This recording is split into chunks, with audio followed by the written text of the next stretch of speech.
പുതിയ KPCC അധ്യക്ഷൻ വരുമെന്ന റിപ്പോർട്ട് കെ സുധാകരൻ തള്ളിയെങ്കിലും ചർച്ചകൾ സജീവം എന്നാണ് സൂചന. നിയമസഭാ തെരഞ്ഞെടുപ്പ് വരെ KPCC അധ്യക്ഷ സ്ഥാനത്ത് തുടരാൻ അനുവദിക്കണമെന്ന് കോൺഗ്രസ് നേതൃത്വത്തോട് കെ സുധാകരൻ ആവശ്യപ്പെട്ടുവെന്നും റിപ്പോർട്ടുകളുണ്ട്. നിയമസഭാ തെരഞ്ഞെടുപ്പ് ജയിച്ചിട്ട് മതി നേതൃമാറ്റ ചർച്ചകൾ എന്നാണ് സുധാകരൻ ഹൈക്കമാൻഡിനോട് പറഞ്ഞത്. പ്രസിഡന്റ് സ്ഥാനം ഒഴിയുന്നതുമായി ബന്ധപ്പെട്ട് തനിക്ക് സൂചനകളൊന്നുമില്ല എന്നായിരുന്നു സുധാകരന്റെ പ്രതികരണം.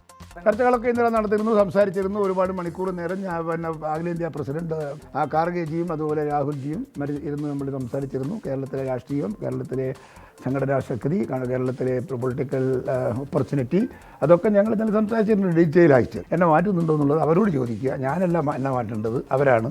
എന്നെ വെക്കേണ്ടതും മാറ്റേണ്ടതും അവരാണ്. എന്ത് പറഞ്ഞാലും ഹൈക്കമാൻഡിൻ്റെ തീരുമാനം, അന്തിമ തീരുമാനം, അതെൻ്റെ തീരുമാനം. അങ്ങ് തുടരുന്നില്ല എന്നൊന്നും ആരോടും ഒന്നും പറഞ്ഞിട്ടില്ല. പക്ഷേ എൻ്റെ പ്രവർത്തനവും അല്ലെങ്കിൽ ഇവിടുത്തെ പ്രവർത്തനങ്ങളും വിലയിരുത്തേണ്ടുന്നത് എൻ്റെ ഹൈക്കമാൻഡാണ്. ഹൈക്കമാൻഡിന് അങ്ങനെ ഫീൽ ചെയ്യുന്നുണ്ടെങ്കിൽ ഐ വിൽ അക്സെപ്റ്റ് ഇറ്റ്. ഞാൻ ആരെ പേരും നിർദ്ദേശിക്കണമെങ്കിൽ അങ്ങനെ ഒരു തീരുമാനം വരണ്ടേ? മാറ്റുന്നു എന്ന് വന്നാലല്ലേ നിർദ്ദേശം. അരുൺ പൂപ്പറമ്പ കണ്ണൂരിൽ നിന്ന് ചേരുന്നുണ്ട്. അരുൺ, മാറ്റുന്നു എന്ന് വന്നാലല്ലേ ഞാൻ ആരുടെയെങ്കിലും പേര് നിർദ്ദേശിക്കേണ്ടതുള്ളൂ എന്ന് വളരെ ആത്മവിശ്വാസത്തോടെയാണ് സുധാകരൻ പറയുന്നത്. ആരും തുടരുന്നില്ല, അല്ലെങ്കിൽ ആരും മാറുന്നില്ല, അല്ലെങ്കിൽ ആരെങ്കിലും മാറും, അങ്ങനൊന്നും ആരും ആരോടും പറഞ്ഞിട്ടില്ല എന്നും അദ്ദേഹം പറയുന്നുണ്ട്. അപ്പോൾ എന്തോ ഒരു ഉറപ്പ് സുധാകരന് കിട്ടിയിട്ടുണ്ട് എന്ന് തോന്നുന്നു ആ വാക്കുകളിൽ, അല്ലേ? വിജയകുമാർ, അതായത് അടുത്ത നിയമസഭാ തെരഞ്ഞെടുപ്പ് വരെ KPCC അധ്യക്ഷ സ്ഥാനത്ത് തന്നെ തുടരാൻ അനുവദിക്കണം എന്നതാണ് ഹൈക്കമാൻഡിനോട് സുധാകരൻ ആവശ്യപ്പെട്ടത്. നിയമസഭാ തെരഞ്ഞെടുപ്പ്, അതായത് തദ്ദേശ തെരഞ്ഞെടുപ്പ്, അതിനുശേഷം നിയമസഭാ തെരഞ്ഞെടുപ്പ്, ഇതിനാവശ്യമായ സംഘടനാ തലത്തിലുള്ള എല്ലാ ഒരുക്കങ്ങളും ആ സംഘടനയെ കൂടുതൽ ശക്തിപ്പെടുത്തുന്നതിന് വേണ്ടിയിട്ടുള്ള ഇടപെടലെല്ലാം സംസ്ഥാനത്ത് നടത്തുന്നുണ്ട് എന്ന് കെ സുധാകരൻ AICC നേതൃത്വത്തെ ബോധ്യപ്പെടുത്തിയിട്ടുണ്ട്. അങ്ങനെ തനിക്ക് ഒരു ഉറപ്പ് ലഭിച്ചിട്ടുണ്ട് എന്ന് തോന്നിപ്പിക്കുന്ന ഒരു ശരീരഭാഷയും പ്രതികരണവുമായിരുന്നു കെ സുധാകരൻ ഇന്ന് മാധ്യമങ്ങളെ കണ്ടപ്പോൾ ഉണ്ടായിരുന്നത് എന്നതാണ് ഏറ്റവും പ്രധാനപ്പെട്ട കാര്യം. തൻ്റെ ഒരു സുപ്രധാനമായ, അല്ലെങ്കിൽ തൻ്റെ രാഷ്ട്രീയ ജീവിതത്തിൽ തന്നെ സുപ്രധാനമായ ഒരു ദൗത്യമാണ് നിയമസഭാ തെരഞ്ഞെടുപ്പ്.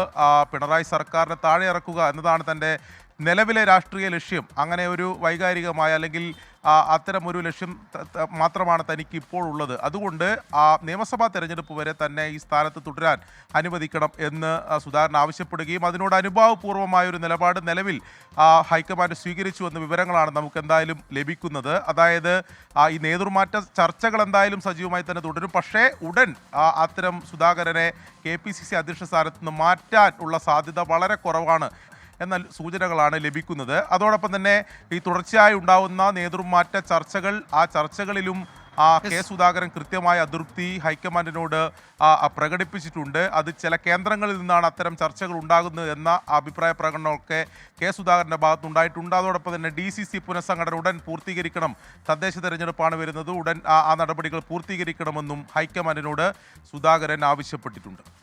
യെസ്, എന്തായാലും നിയമസഭാ തെരഞ്ഞെടുപ്പ്, അതിന് മുമ്പ് നടക്കാനുള്ള തദ്ദേശ തെരഞ്ഞെടുപ്പ്, ഈ തെരഞ്ഞെടുപ്പുകളുടെ പശ്ചാത്തലത്തിൽ ഒരു നേതൃമാറ്റം വേണ്ട എന്നാണ് ഇപ്പോൾ കെ സുധാകരൻ കോൺഗ്രസ് ഹൈക്കമാൻഡിനോട് പറഞ്ഞത്. അതുകൊണ്ട് ആ തീരുമാനം ഹൈക്കമാൻഡ് എടുക്കുമോ അതോ ഇത് അംഗീകരിച്ചിട്ടുണ്ടോ എന്നറിയില്ല. പക്ഷേ അത്തരം ചർച്ചകൾ ഇപ്പോഴും തുടരുന്നുണ്ട്. ഇനിയിപ്പോൾ കെ സുധാകരൻ മാറുകയാണെങ്കിൽ പകരം ആര് എന്നതിനെപ്പറ്റി കോൺഗ്രസ് നേതാക്കൾക്കിടയിലും ചർച്ചകൾ നടക്കുന്നുണ്ട്. പകരം പരിഗണിക്കപ്പെടുക ആരായിരിക്കും, അവരുടെ സാധ്യതകൾ എന്തൊക്കെയാണ് എന്ന് നമുക്കൊന്ന് പരിശോധിക്കാം. ഒരു പക്ഷേ ഇപ്പോൾ പറഞ്ഞു കേൾക്കുന്ന പേരുകാരിൽ ആദ്യത്തേത് ആന്റോ ആന്റണി തന്നെയാണ്.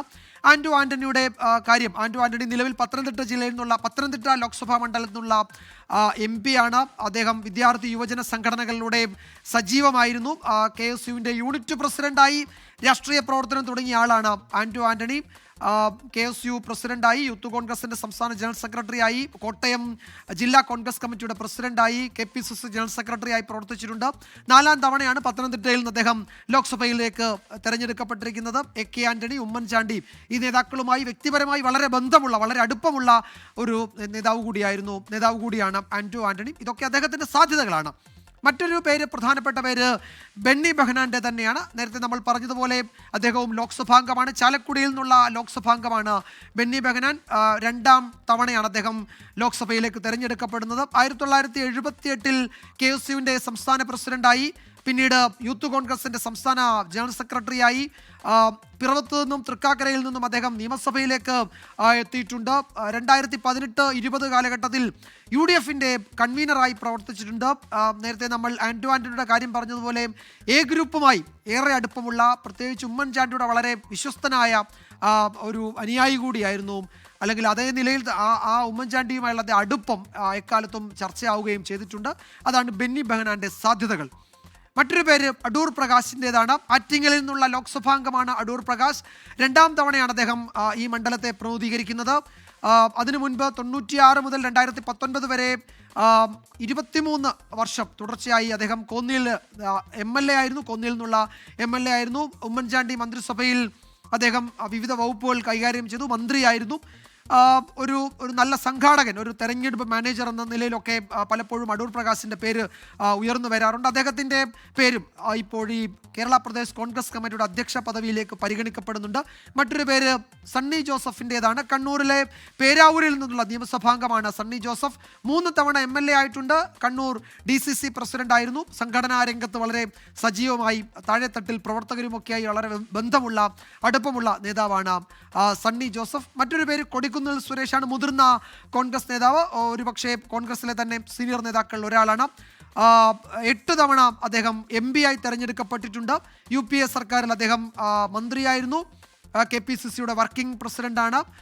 അങ്ങനെ നിരവധി പദവികൾ വഹിച്ചിട്ടുണ്ട്. സംഘാടകൻ, പാർലമെന്റേറിയൻ എന്നൊക്കെ ഉള്ള നിലകളിൽ അദ്ദേഹം ഒരുപക്ഷെ രാജ്യത്ത് അറിയപ്പെടുന്ന ഒരു കോൺഗ്രസിൻ്റെ പാർലമെന്റേറിയൻ കൂടിയാണ് കൊടിക്കുന്നിൽ സുരേഷ്. കൊടിക്കുന്നിൽ സുരേഷും ആ പട്ടികയിലെ ആദ്യ സ്ഥാനക്കാരിൽ ഒരാളാണ്. അപ്പോൾ ഇത്രയും പേരുകളാണ് പല ഘട്ടങ്ങളിലായി, പല തലങ്ങളിലായി പരിഗണിക്കുന്നത്. എന്തായാലും കോൺഗ്രസ് ഹൈക്കമാൻഡ് ഇപ്പോഴത്തെ അധ്യക്ഷനെ മാറ്റാൻ തീരുമാനിക്കുമോ എന്നറിയില്ല.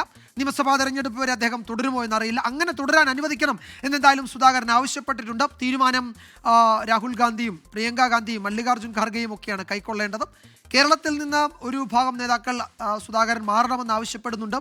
അത് അദ്ദേഹം ഇന്നലെ കോൺഗ്രസ് നേതാക്കളെ കണ്ടപ്പോൾ അല്പം ദേഷ്യത്തിലാണെങ്കിലും അത് അറിയിച്ചിട്ടുണ്ട്. അതിന് പിന്നിൽ ചില ലക്ഷ്യങ്ങളുണ്ട്. അത്തരം മാറ്റം ആവശ്യപ്പെടുന്നവരുടെ അതിന് ഹൈക്കമാൻഡ് നിന്നു കൊടുക്കരുത് എന്ന് KPCC അധ്യക്ഷൻ പറഞ്ഞു എന്നാണ് അദ്ദേഹവുമായി അടുപ്പമുള്ളവരൊക്കെ പറയുന്നത്. എന്തായാലും കാത്തിരിക്കാം എന്താണ് കോൺഗ്രസിൽ നടക്കുന്നത് എന്നറിയാൻ.